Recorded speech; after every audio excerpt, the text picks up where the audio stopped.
Hello, magandang gabi. Ayan, sagutin natin yung isang tanong sa ating YouTube channel. Ask ko lang how to fill up cash receipt book kung sales of goods and services. So, siguro yung kanyang business po ay combination of selling of goods and also providing services. Ano-ano po ba yung mga business na kagaya nito? Halimbawa po kayo ay nagbebenta ng mga motor parts or car parts. Kapag bumili po sa inyo ng goods at the same time, kayo na rin po yung mag-i-install. So, kapag in-install po ninyo yung parts na binili niya, merong corresponding fees. So, yun po yung inyong labor fees or service income. Okay, so dahil ang tinatanong niya po ay cash receipt book, so meron tayong debit and credit. So, una po syempre na sinusulat yung debit at credit. Ano po, huwag pong kakalimutan sa ating bookkeeping na kailangan na una pong sinusulat ang debit column, then after po nun yung credit column. So, ano ba yung mga pwede nating gawing headings? So, let's try this. Siyempre, kailangan po natin yung date. Ayan, particulars. Ano-ano pong sinusulat dito sa particulars? Pwede pong si customer. Ayun, pangalan ng customer. So, pwede nyo pong kumpletuhin. Pwede nyo lagyan ng address. So, kung lalagyan nyo ng address, just insert another column. Ayan, lagay nyo po yung address dito. Kung ilalagay nyo naman po yung TIN number ng inyong customer, just insert another column. Okay, so mabilis lang po yon kasi meron naman pong mga cash receipt book na medyo madami po yung columns. So, pero kapag hindi naman po ganun kadami at small time business lang naman po kayo, so no need na po na ilagay yung iba pang details. Ano po? Okay, so simulan na natin. So, ano pa ba yung iba nating heading? Ayan, may service invoice. Meron tayong service invoice number. Kasi wala na po ngayong official receipt. Ano po, tinanggal na. Magkakaroon na lang po tayo ng different invoices para po sa ating mga income or sales. So, service invoice number, sales invoice number, cash on hand. Pero po yung iba, diretso sa bangko. Ano po, so, lalagay po natin cash in bank. Or kapag naka-collection kayo ng check, syempre, i-deposit sa bangko, so cash in bank. So, kung ganun po yung dalawa, pwede nyo naman pong dagdagan pa ng isa.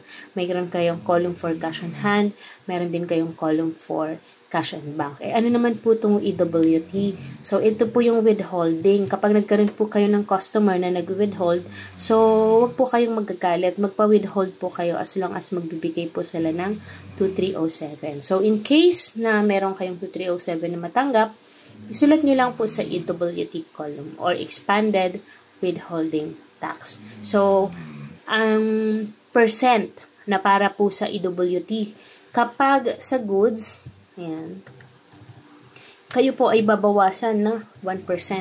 Kapag services naman po, magkano ba? Ayan, pag services ay 2% withholding. Ayan, sinama na po natin dito. Okay, so ano yung magiging, ito yung inyong debit. Ito ay natanggap ninyong kaperahan, tsaka yung inyong EWT.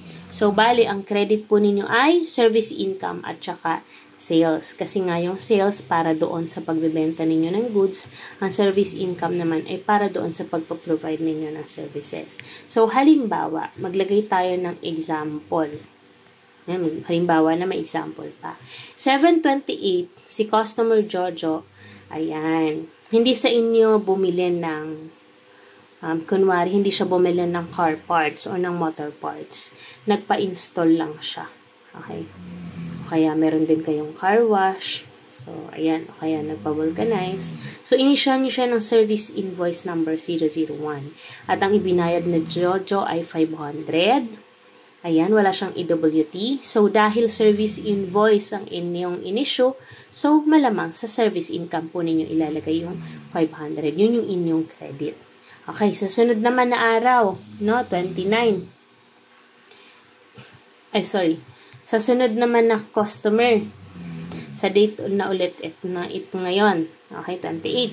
Si Angie naman, no, si Angie naman ang inyong customer. Si Angie, bumili lang ng car parts or ng motor parts. Inisyuhan nyo siya ng sales invoice number 020. Okay, dahil hindi niya pina-install, ayan. So, wala kayong service income. Natanggap nyo ay magkano ba yung kanyang biniling goods? 1,000. So, ilalagay nyo siya sa sales column. Okay. So, ibig sabihin nyo natanggap nyo 1,000 ay para sa sales ninyo ng car parts. Okay. So, next. Kunwari, next day, July 29, bumili sa inyo si Rafael. Okay, si Rafael, bumili ng goods. No? Bumili siya ng goods.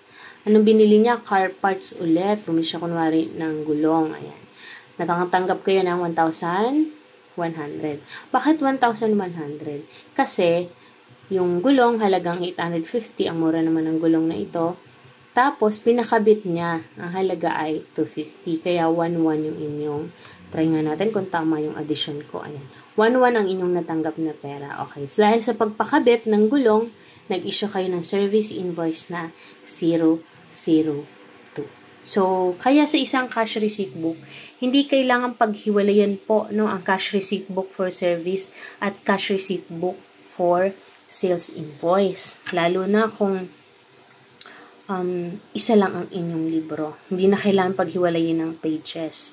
So, pwede ninyong i-combine ang inyong araw-araw na transaction. So, pagbukurin nyo lang yung column. So, halimbawa, yung column ninyo kulang. Okay? 4 lang sa left, 4 din sa right.